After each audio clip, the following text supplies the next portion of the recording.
Hello and welcome back to The Op, the podcast where we talk about operating and the art of visual storytelling. I'm Dave Comides, your host, and a little bit of a bonus episode today. We are again at Cinecity Studios Chicago, which is very hard to say, at Filmscape, where they're having a little bit of a show here, and we did a podcast yesterday, a live podcast. We're doing another one today.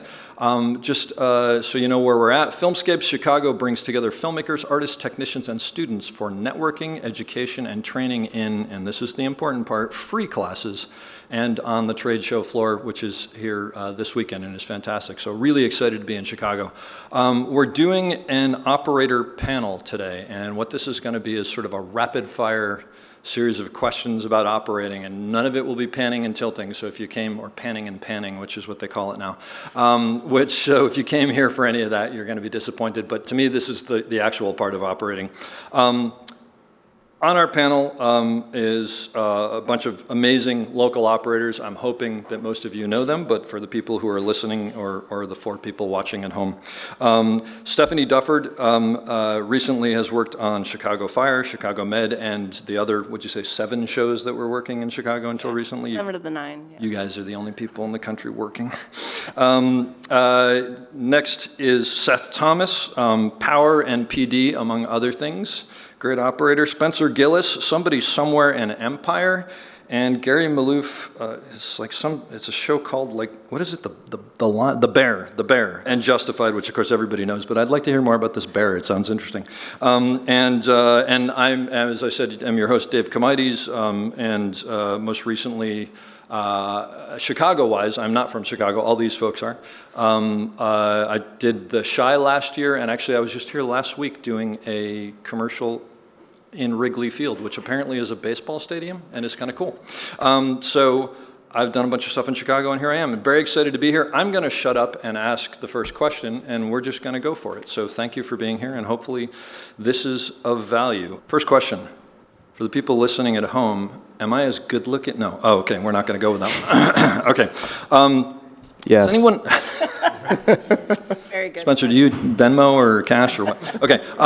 Does anyone have resumes anymore? What do you give a new DP or UPM if they're asking to see what you've done? Is it a website? Is it a reel? Is it IMDb? Stephanie? That's a great question. I was going to ask you guys that. Ha! Ooh, sorry. Wait, you still have to answer the question. Well, I don't know. I mean, I tell them what I've done. I mean, yeah, I guess I make a resume. I'm actually curious I'm a newer operator than you guys, so I'm curious what you guys So do. the first question is passing. We are off to a great start. Next. I do turn in a resume and try to stay on top of that one to send off not only to DPs, but line producers, UPMs, people who I tend to know more or first on the job. And I do a fairly decent job of staying current with that. IMDb I used to rely on, but in recent, I certainly have fallen behind on that. I don't even know what my IMDb looks like, so I kind of hope people don't use that as a sort of reference for what I do. But yeah, I mean, the resume is sort of a shot in the dark in hopes of getting an interview, which is where I feel like I stand a better chance of being able to, express myself, say what I've done, and also just show my personality and get that across to a DP or somebody who would hire me. So that's my short answer. Yes, resumes. Yeah, I would listen to Seth because he's working right now. Well, that's valuable. Okay. I use a resume. Yeah, I use a resume. I keep up with the IMDb as well, though, because I feel like, in general, you just sort of know that everybody you work with is going to take 2 seconds to just sort of look you up if you're coming in. Like, especially other operators figuring out who they're going to be working with tomorrow, if there's a day player or something like that. I think it's important to kind of have at least some of your greatest hits on there. And yeah, I try to stay up on the resume. Although I have to say, doing the resume and like sending that, it seems a little bit like a black hole a lot of the time, where I don't feel like I get much from that, or I don't get a lot of responses. Occasionally I do, but it's pretty rare. It usually is referral-based stuff. Other people that you've worked with recommending you is where I usually get jobs. Yeah, I agree. I panic every time I get asked for a resume because I have to be like, oh man, how out of date is that? and I'm also not good at keeping up on my IMDb either. So clearly I'm on top of everything. But yeah, I'm more word of mouth. I think I have the most success in that way. Just kind of having people that can vouch for you, basically. Yeah. I think is about as I think it helps people feel comfortable hiring you because somebody they trusts you. I think that helps a lot for me. I usually try to find somebody that knows somebody that knows somebody. The 6 degrees of, that's usually my play. That makes sense. I'm a Steadicam operator, so I have a reel. It's outdated, and I don't think anybody looks at it, but it is up there. I don't have a resume. I don't think I have a resume. I have IMDb, but I have worked on a lot of things that I think I probably would have enjoyed if I worked on them, so I don't know if that means anything. But usually I'll sort of go, hey, I'll look the person who I'm looking, DP or whatever, I'll look them up on IMDb and cross-reference them and go, oh, I see you worked on such and such, blah, blah, blah. Or if I actually saw it, I'll pull out a shot and just brown nose when I talk to them because that usually helps. But that's kind of where I go. You're up. I'm up to ask a question. What do you guys like most about being a camera operator? You stole mine. Should I punt the answer to that one? And we're I done. sat closer to the front. What do I like most about operating? I like being in the middle of the room, the most immediate part of the storytelling process when they call rolling. I just like being there, surrounded by the actors. You're on the spot. I enjoy the temporal experience and the physical challenge of it. But yeah, being in the middle of all of it, why we're making films and TV. This is a tough one. Yeah. There's so much to love about operating. I think for me, it's really just that moment between action and cut. You're just so in the moment, and the minute you start thinking is usually when you screw up. So it's a really great challenge mentally to just always sort of be like just living with what's happening in front of you and reacting if something changes, and hopefully you kind of do that gracefully. It's exciting, and there's always not always, but there's often the discovery that kind of happens that can be really electric when that does happen, and you're like, ooh, that was the take for sure, whether that's a performance or just something small that changes, that I live for those moments, yeah. Yeah, I mean, I could say all the normal cliche things that everybody probably says, but I think the one thing that's nice about our job, maybe that's a little bit different from other jobs on set, is that you kind of touch all departments. I think you kind of get to see like a really wide scope, wide view of what the filmmaking creative process is, and you do it with everybody above the line to to PAs. So I think it's just kind of all-encompassing in that way. Keeps it interesting, The thing that is it for me, which I don't play golf, but I understand that it's akin to golf, is when you actually connect with the ball. Apparently, that's why people still continue to play even when they're bad, because there are moments that you get up and you're 4 feet away from some actor, and they're just giving the performance of a lifetime, and you actually feel like chills, and you're like, I can't believe I get to be the audience for this person. That's to me the best part of it. You can answer. I think it's just the synthesis of many ideas coming together. It's, artistic expression, it's storytelling, it's a lot of technicality, it's a group effort, and it's nice when it's successful and all of those people come together in a shot. I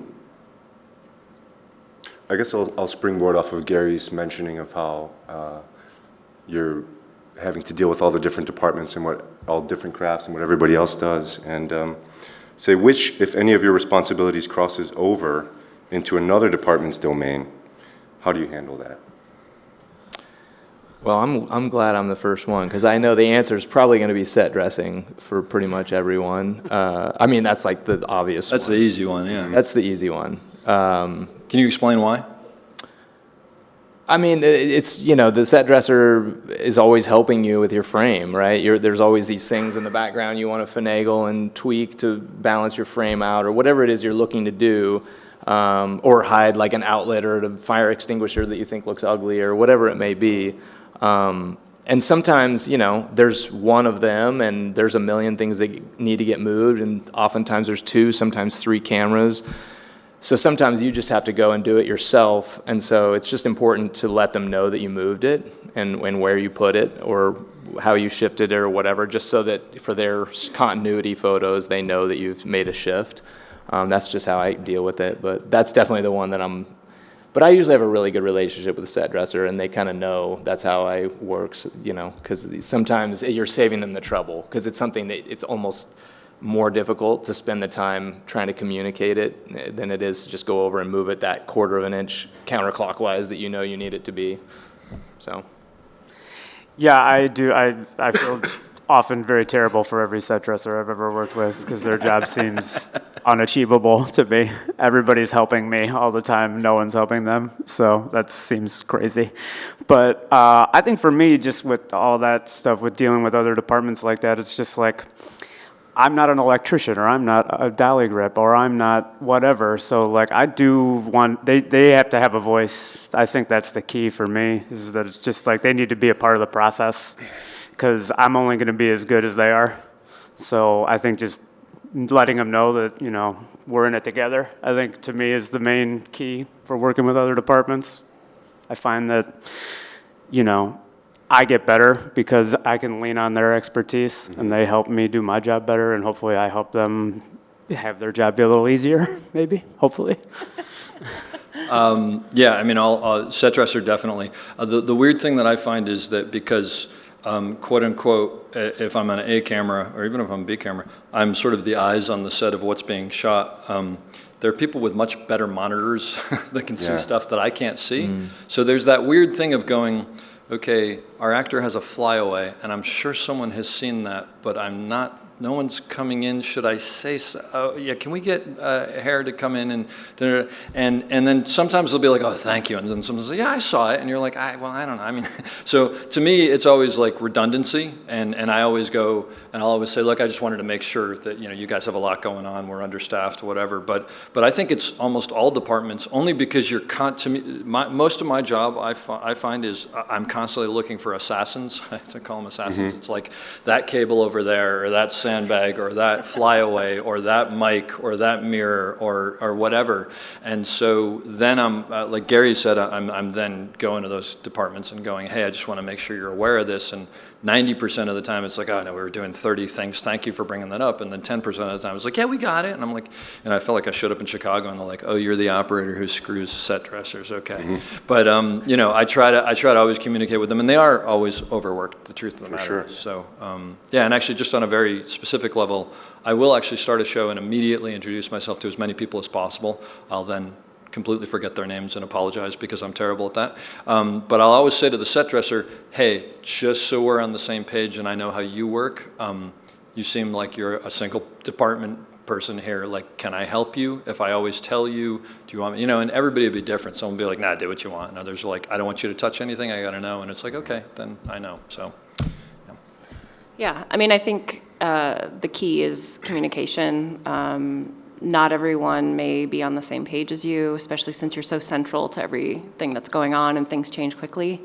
So, I mean, interacting with other departments is a part of being a camera operator. And anytime I hear about something like, oh, a prop's changing, and my friend who happens to be a prop assistant, I don't think they're aware, I'll just like take a second and let them know.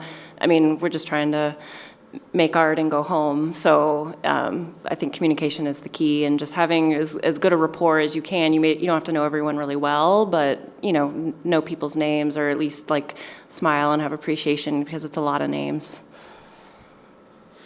Yeah, I mean, you guys basically answered my question. It's hard being last, right? It is hard being last, but Well, you were also first, so true. it's your But fault. it is Wait, my Gary. fault. I assume blame. But totally with what Gary said. I mean, the team spirit element, the collaboration, I think is key.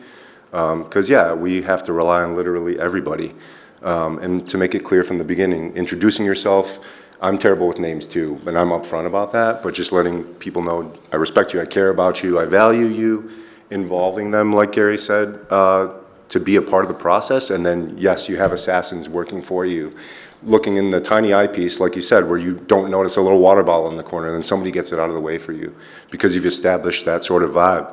And you can, trust people. We've got gaffers. The gaffer on the show I'm on is here now, and he's always there to fudge something for my frame so I don't have to fight it out, and it just becomes a communal effort, which is always the best environment to work in. So, yeah. I was going to ask about day playing, which I think when you first start out is usually how you start to kind of just chip away at getting experience and getting to know other operators or camera assistants for that matter. just the simple question of like, what's the best way to get asked back as a day player? When you figure it out, I guess, let me know. Gary hasn't been asked back in years. I mean, I think the best thing you can do is honestly just go in there and be yourself and just lean into what you're comfortable, and just be confident, because I think it's kind of like, you're walking into this environment that you may or may not know a lot of people, or you're not familiar with the content or the style or what have you. So I think it's just kind of like leaning into the things you can control, like, what, can I move this, the things that are just kind of on every set. And I think that once you kind of show that you're competent and that you're part of this, you're helping the process and not holding anyone back, then it's like you're a breath of fresh air, because you're the new person and you're somebody that, is just bringing some fresh blood. So it's like, if you can just be there and be confident, I think that's all people really want, and then the work is either good or bad. That's up to you. Yeah, as far as the work, do your best. That's definitely the key. But day playing, I would say a couple of things. Number one is I will usually, if I'm assuming it's the first time I've day played on a show, I'll IMDb it and I'll try to figure out who's on it, or maybe I'll even like pull it up on Hulu or something and watch an episode so I understand what they're doing and see who's on it. I'll try to find some people in common. First thing I do is I'll usually show up a little bit early and I'll find the ACs and go, hey, I'm Dave. I'm assuming if I'm day playing, I'm on B camera or C camera or something like that. And I think the bigger mental thing is you're not there to hit a home run. You're there to basically fill out the team. So even if you have the greatest idea in the world, you know what? It's not your time to shine.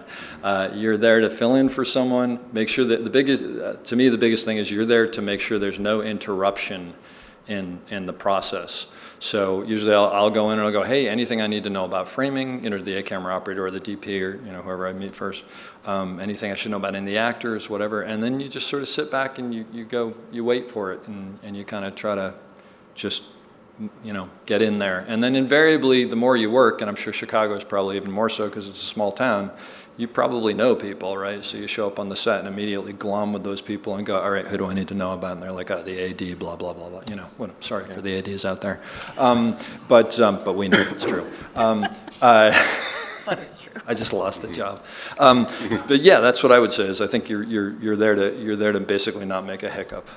Yeah, I'd say. Yeah, I mean, I've been doing a lot of day playing lately, and I think and a perk of it is that you're probably the most rested person in the room. And so coming in and just like having gotten good sleep while everybody else there had a forced turnaround, you can just be kind of buoyant, and I tend to be positive, so I like to just bring that energy to a crew that's maybe flagging. And just, the key for me is how to figure out how a show is run and shot is just to be quiet and listen and watch. You don't need to interject. You can find out a lot just by sitting by monitors and seeing how, assuming you're a day player again, you're a B or C cam or whatever, and I think it was H cam at some point. You talk to the DP, to the A op, you watch the A op work, but you just try to help move the day along, and I just find listening is the greatest thing I can bring as a day player. I think day playing in particular is a place where, it's important to recognize that operating is usually only 20% operating a camera. 80% of it is personality and sensitivity to your surroundings and knowing your place. And like Dave and Stephanie said, it's a more supporting role when you're a day player. In Chicago, which is a smaller town, there's a good chance you know the second ACs or the other operators that called you out. And so that could be to your advantage if a reputation has been pre-established for you. It certainly has for me in the past, where you're sort of set up for success before you show up. Gary covered me recently on A camera on my show, and not that I needed to, but I sold him hard to the DP and made sure he knew he was going to be taken care of. And it definitely eased a lot of minds and set Gary up for a slightly easier day, even though, of course, I wasn't worried. But yeah, thanks. Thanks for not telling me that. But paying attention. If you're the day player, whether you know people or not, always being there, listening, and knowing when the DP or anybody else turns around and says, let's get that other camera in there, and you already know where you need to be or have a good idea, it's worth your weight in gold, just so they don't have to worry about something else. I just want to throw something in there because you brought it up, because like when you said day playing, I immediately went to like B camera, C camera, whatever. But the reality is sometimes you do come in for the A camera operator. Yeah. And when that happens, I think really what you're doing, in the larger sense of the word, is you're trying to make everything go as smoothly as possible, as if that person had not left. You're not trying to definitely overshadow them, so that they can take other days off, because if it goes spiraling out of control, then it's like, dude, I don't care that your daughter's being christened, you're not taking the day off. Yeah. Whereas if it's like, yeah, that worked great, you want to take Friday off, great. Yes. And then eventually it's my show, and that's the For sure. start. But yeah, I think it's worth mentioning. Yeah, and when you're covering A, I mean, you try to get a conversation, if you can, with the A operator, especially if it's a show you've never been on before. So you just sort of get the nuts and bolts of like, what are the things I need to look out for? What are the politics that might be of the moment that's like the culture of the set that's happening right now, just to walk in so you're not like completely blindsided.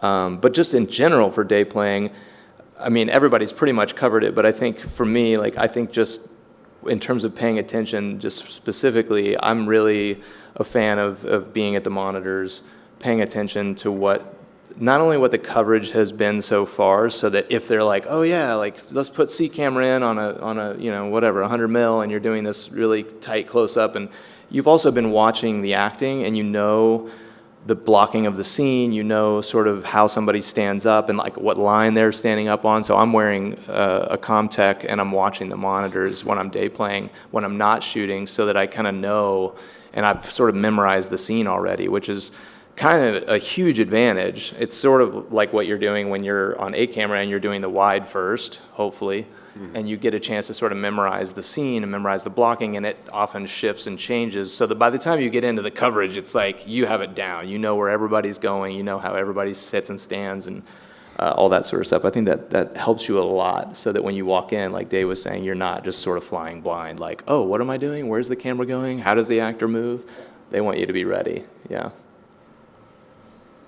I guess going off of that discussion is like, what happens when you get to a show and you're working with people, you know, as a day player that you don't know, and you're having a hard time with them, whether it's a first or a dolly grip or whoever, actors, just how do you approach, you know, working with people that you're meeting for the first time, and now you have to execute with them as well, and you don't speak maybe the same language.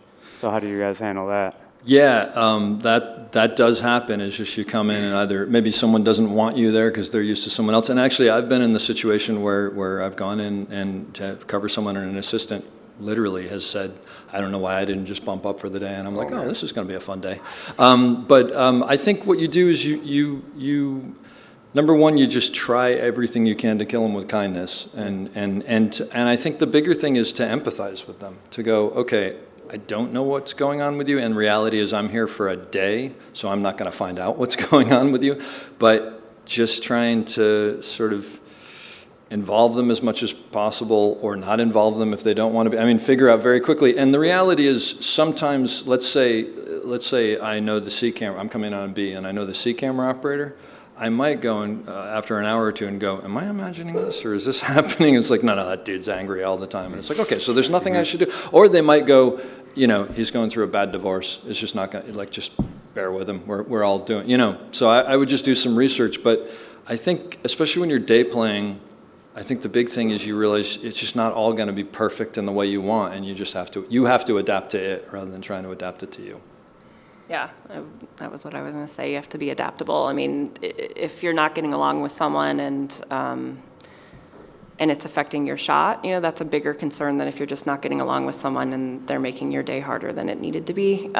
So different avenues to take depending on who it is that you're having friction with. But, you know, it happens. I almost wore a hat today that said, can't please them all, because you can't. And you do your best, and you know, stick to your guns and be respectful. And, you know, personally, I just get quiet and kind of just step back and just, you know, kind of let it be. And then, you know, full time, it's a whole different matter. But day playing, you know, it's like, okay, well, this person made me miserable for a day. Oh well, you know, I still got paid. Yeah, I mean, that's a really tough question to answer. It's so situationally specific too. I mean, there are all those tricks that everybody's mentioned so far, but I think it's also important to realize that some days are just going to suck more than others. And, you know, try as you might to use all the tools in your bag to get through it or kill them with kindness or anything, that you might just have a C- day at best, and try not to let it mess with your head too much, you know, and get through it. I mean, that's the honest reality of it. But thankfully, that doesn't happen too often. Yeah. This year. Yeah, I don't know if I have a whole lot to add, except for that I think a lot of times that when that happens, oftentimes it's happening because the person you're working with maybe is not feeling totally like they're in the position that they are to succeed. So like if a dolly grip is being bumped to dolly grip and they kind of weren't really ready for it, or they don't feel like they're ready for it, and so they sometimes will sort of act out, I guess, because they feel a little like they're under pressure. And in those cases, I feel like it's just really important to like make sure that they know you have their back, and you're gonna like eat it if something goes wrong. You're not gonna throw them under the bus, and you're gonna be like, you know, I've got you, don't worry. And just trying to stay calm if something does go wrong, or if something doesn't go the way you wanted it to, just turning back and quietly addressing it and figuring it out together, and making sure that they understand that you're on their team, and it's like you're all part of a unit and you're all looking to do achieve the same goal. I think that's super important. Yeah, I mean, you are kind of at the mercy of it, I think, too, you know, so it is just, you know, you have to be adaptable and just kind of make it work in the moment. But for me, I think my kind of, where I kind of idle, I think, in that position is to just try your very best to keep your cool. You can't get frustrated. You can't, you know, you have to make sure that it's like, oh, you know, we were a little late on that. It's like, you know, it's never a big deal. You know, even if you're getting screamed at in the headset, like nobody needs to hear that part of it, because that stuff spirals and snowballs quick. So I think just part of being like, even though you're, you know, maybe in a little bit, you know, like in a C camera or whatever position, like you still have to be a good leader for the people that you're with. So I think that's really the key, is just make kind of, you know, just making sure that it's like, you know, we'll fix it. It's okay. We don't have to panic. Right, totally. I guess is my question. Because you mentioned the head game, do you still get nervous when you go on a new show, a day call, whatever? Do you question yourself while you're working? On your drive home, do you smash the steering wheel in anger because of something you did? Yeah, I can't wait for you to be answering this question. Yeah, I mean, I'm still fairly new at this, and yeah, I'm nervous every day. Yeah, I mean, and I just try to harness it. I've just accepted that that's a part of it, and the more days that I get, the more times I go home being like, okay, I did it. So I think it's lessening. But yeah, I mean, it's a big responsibility, and you want to do a good job, and you want to come back, and you know, so you harness the nervousness and let it make you attentive, or let it make you, you know, have a false cheerfulness or whatever. But yeah, I'm nervous all the time. I think definitely flight time helps. The more days you put in, the more that subsides. It is harder when you're day playing, especially for somebody you've not worked for before, or day one on a job. You know, the nerves are the strongest then. Or if you happen to know you're going into a situation where the boss is particularly trigger happy, you know, and those reputations precede most of those guys. But you can't say no to every job, you know, and so those are the ones you just try to be more mindful, relax into it when you're feeling the nerves, and try to just let it pass. But yeah, there is no real, you know, magic trick. Yeah, I think it's that 80% that Seth was talking about that I still get nervous about. The operating stuff, like the 20% of the actual operating the camera, the more experience you get, the sort of less you really think about that, and that sort of comes more naturally. It's more the 80% of like dealing with the politics and like reading the room and understanding when it's time to say something or when it's time to just keep your mouth shut. And if you're working with new people you've never worked with before, and you kind of you look down that call sheet and you're like, oh shit, like I only know the set dresser or something like that, and you're like, oh, this is going to be interesting. That can be really nerve-wracking to walk into. Yeah. Yeah, definitely. I mean, if you don't get nervous, you're a superhero. I don't know how you do that. Yeah, I mean, also, I think that for me, it's just kind of always like walking a fine line of like confidence and fear. Where like I could do it, but like in the back of my head, I'm like, I could totally screw this up, you know? So it's like you kind of just, I think that's my version of harnessing it, where it's like just kind of, if I ride the line, I'll be okay, you know? But I think it's also like goes along with something else that's on here too, which is this imposter syndrome, which is for real, because I mean, yeah, I still think I have so much to learn. So the idea that anybody, you know, or, you know, to come in with any kind of like, it seems like, you know, to come in with some wild confidence is ridiculous. Like, you know, everything's, you're gonna be challenged. You're gonna get stuff that you've never done before. You're gonna get situations that are new, and that's part of the fun of doing this, you know, for a living is, you know, every day is a little different. Every day there's a new lesson. So I think that it's just lean into that and not worry too much on your ride home about if you should have gave more headroom or whatever is in your head that's going to drive you crazy, you know? Yeah, it's, I'm, when I start a new job, I'm always nervous. I mean, I've been doing this for a while, but I know that there are shots out there that I won't nail. And there are shots every day that I won't nail. And you start a job and you kind of wonder, what have people heard about me? What are they going to be like? I mean, so, and the reason I brought this up was because I think younger people who are starting are like, oh God, I'm nervous all the time. Everybody's nervous all the time. It's normal. And actually, to what you were saying, Gary, is like, I think that's a health. I think if you're not nervous, you probably should find something else to do because you clearly think that you're much better than you probably are, and you should challenge yourself. And I think for the most part, and I think acting performances are this way, I think operating, DPing, whatever, the great stuff comes when you're like right on the top of the mountain and you could fall off at any moment and you're like, I'm gonna just throw this out there and go for it.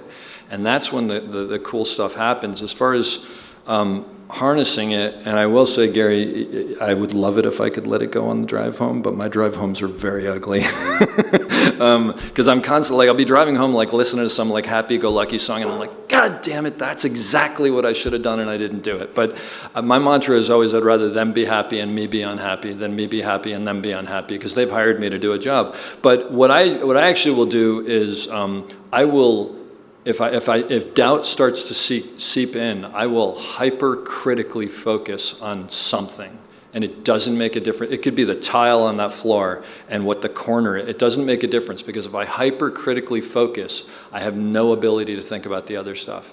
And I will tell you that, and I don't know if you guys ever done this, but you know, on the wheels, there are still times where just before a shot, I'll look down and I'll go, God, which way is up and which way is down? And then I'll go, I wonder how the corner of that tile is like, and then it starts and I go the right way. And I just have to mentally know that I'm gonna do that. But yeah, there are times where I'm like, I can't tilt up right now. Yeah. There's no way if you said tilt up, I got a 50-50 shot at this. Yeah. And I've been doing this for how long, right? For sure. It's crazy. I would be lying to you if I didn't do this every once in a while. No, you do that every once in a while. Just make When sure. it becomes a problem is when you're on the fluid head and you're like, I wonder which way goes left. That would be a little different. Then it's time to call it a day. But yeah, it happens to everyone all the time. And Well, imposter syndrome is completely real because I will tell you, I've worked several times with Gary and I'm like, I wonder when they're going to realize that Gary is better than I am. That's not true. Yeah, so, anyway. Well, I think the other thing that I would like talk about off of that too is like that, like, do you get better as you've gone on about like having a short memory? Like, has that gotten better over the years? I'm sorry, what was the question? Like a short memory about it? Was it Oh, Dave? gotcha. Yeah. And Gary doesn't even recognize that it's 10-second Dave, I think that answers Dave your over question. there, yeah. You know what I mean, though? Because it's like, I feel like that way where, like, I used to work on Chicago Fire, and Lisa Wiegand was the DP, and she would hit the bell when it was time to move on. Oh, you know? that's cool. So every time they would go to ask her if she was ready, they would just ring the bell. And, like, to me, it became, like, this thing that kind of taught me to, like, forget it. You know? Because, like, you hear the bell, it's like, yeah, I could have done it better, but they're happy. Oh, put it away and move on to the next challenge. You know what I mean? Like, obviously, you're still going to kind of Monday morning quarterback yourself, but, like, over the years, has it been, like, easier to forget quicker? And I don't know, and I don't mean your memory. No, I would say, I mean, everybody can answer, but I would say it's not easier I don't think I ever forget. Like I said, the drive home is ugly, but I push it to the back of my life. I mean, not to go into a story, but I'll say very quickly, there was a massive shot I did years ago on West Wing that I completely screwed up. And everybody was angry at me. Wow. And I actually took about 5 minutes psyching myself into the fact that I could do it because I didn't think I could do it. And it was the only way I could, and I hypercritically focused on, I don't know, a curtain or something like that. But yeah, you have to push that out, I think, don't you think? Oh, yeah. Yeah. Yes. Anyone else? Next question? Yeah, sure, no. I was just going to add to that, the processing things when you feel like it didn't go the way you wanted to. I always have this little thing that I do, like after a shot is done, that I feel like we're moving on, I know we're going to be moving on. I just take a moment before I get off the dolly or whatever mode I'm in, and I just think about it for 20 seconds to a minute. What went wrong, what could have been better there, and how could I have made that better? And I just sort of put a mental note in my head so that the next time I'm in a similar type of situation, I can sort of learn from that.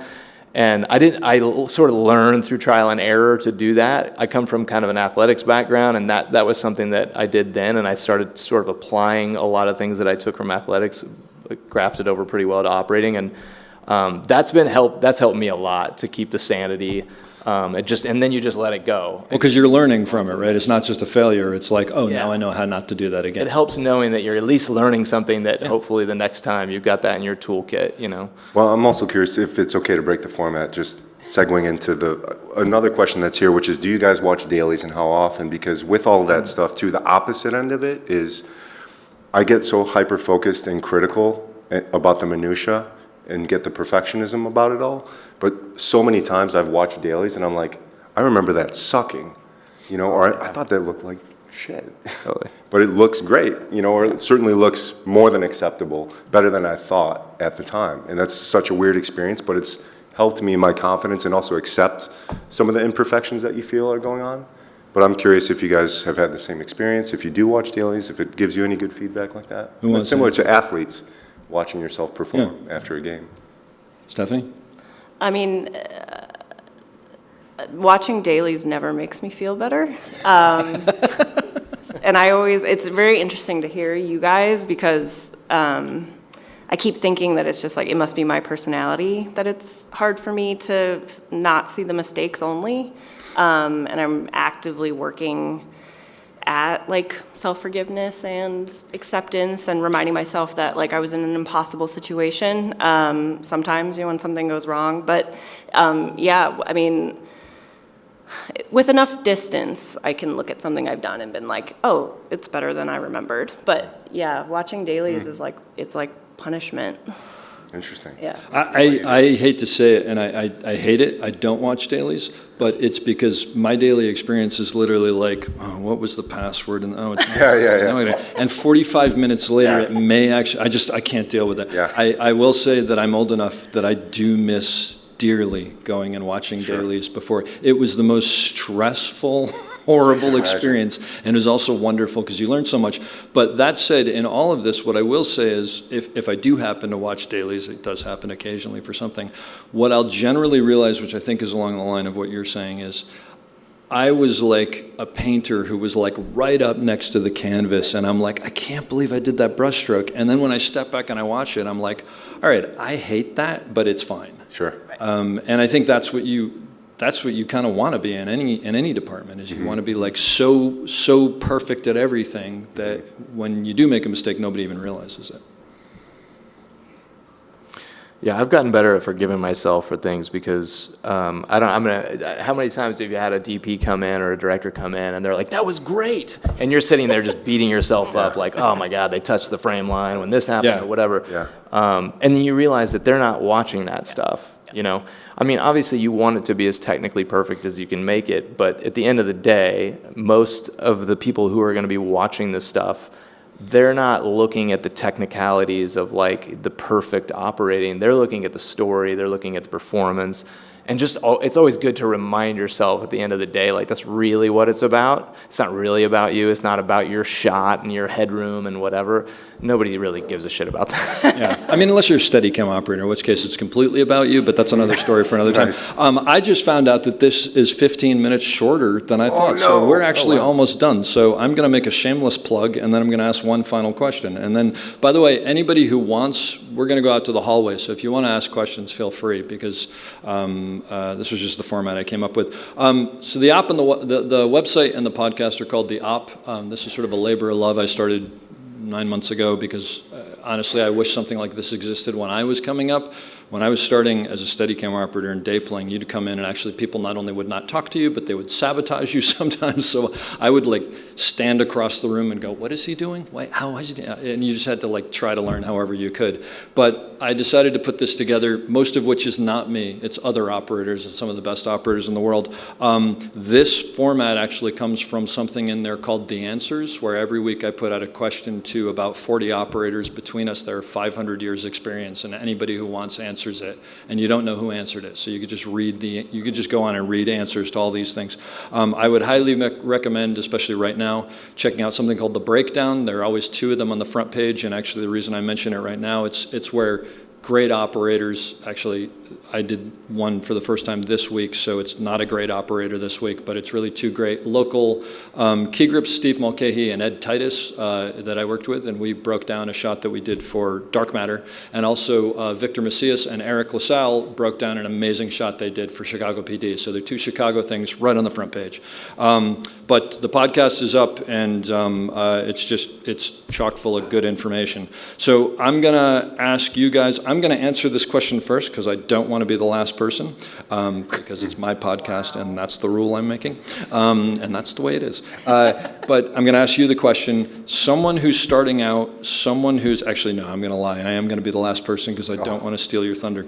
All the podcasts end with this question. Someone who's starting out, you 20 years ago, what is your recipe for success? What is the piece of advice you would give to someone to succeed? And the only reason, by the way, I'm going last is because since I ask every podcast person this, I have a bunch of this stored, so I'm going to throw it out to you. Stephanie? I think, I guess it's a little bit like what I wish I'd known when I first started. Also would be the advice I would give is just like keep your head up and keep going, because it's ups and downs regardless. It's ups and downs.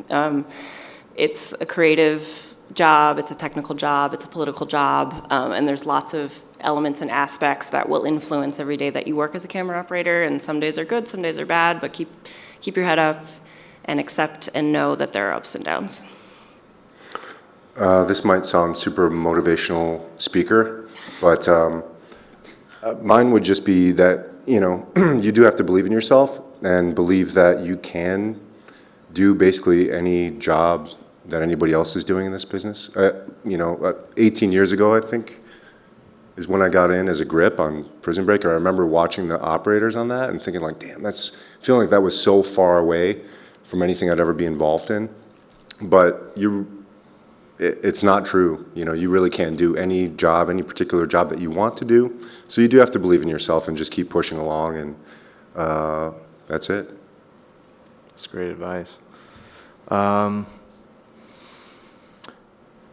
It's funny, I don't think I would have said this 10 years ago, but I think for me, honestly just being humble is actually a really important skill to have as an operator, because it's very easy as an operator to not be humble. Because you're kind of in the middle of it. A lot of people are asking you questions and looking to you for, information, because you often have more information because you're close to the DPs and the directors. I think being humble is important, and knowing that it's not really about you, it's not about your shot. It's kind of like there's a bigger picture thing that's happening, and always kind of keeping sight of that, I think, is really important. And also just, I've learned over the last probably 5 or 6 years particularly to try to always bring like sort of a beginner's mind. I've learned that the hard way through like sort of not working well once with a DP, and that was a bad experience, but I think on the flip side what I got out of that is I realized that I was too rigid in what I thought it needed to be, how I thought the shot needed to go, instead of just being open. So that's another thing. Just being really open, having a beginner's mind every time there's a new shot. Like, oh, this is cool. Like, I like the idea. Let's try it. Even if you got some technical questions, but you can iron that all out. You know what I mean? You'll figure out a way. And that's the art of operating, is taking an idea that doesn't really work and making it work. So yeah, I think having a beginner's mind is really important. I kind of answered this question the same way every time, so I'll try to do a little bit different this time. I think for me, like, just with anything in a more broader spectrum, just outside of camera operating and any position really in filmmaking, is just constantly do the work. Just keep trying to get better. I think that's really in any job, really. It's just learn something new every day, and if you can't do that, get better at something you already knew. I don't know if there's anything else to do, really. And the other thing I would say too is that it's kind of goes with the humble thing, but it's like, but don't be afraid to tell people what you want to do. I think that that's something that is scary and hard, and people think that they don't. It's kind of ridiculous for you to tell a DP that I want to be a DP too, and it's like, sure, but people should know what you're trying to get to, because there are people out there that will see something in you and help you, and you want those people to be in the position to do that. So I think that's a really big part of it. Yeah, I'll end it off with number one, homemade baked goods never hurt anybody. Bribing people is fantastic. Don't overlook that. Be a nice person. I know that seems really simple, but if we need an AC tomorrow and they bring me 5 people and 2 of them annoy the crap out of me, I don't care if they're the best. I want to be around someone nice and enjoyable all day. And I think the biggest thing that I've come to realize is, like, you gotta love this business. And it doesn't make a difference. It's not an operator, gaffer, whatever, key or putter. You have to love what you do to do this, because there are much easier jobs out there. So I would just say, don't ever lose the passion for it. And I will say, I've been doing this for 35 years, and it's not the job that it was, but I keep on reinventing what I love about it. And it's still the greatest job in the world as far as I'm concerned. And I mean, I've done other jobs and I don't want to do them. I want to be a camera operator because it's just the best job that I can think of. So yeah, love what you do and keep that fire burning is what I would say. And check out the app. All right, well, thank you very much. Thanks for being here. This was fantastic. Thanks, Dave. Thank you. Thanks, everyone.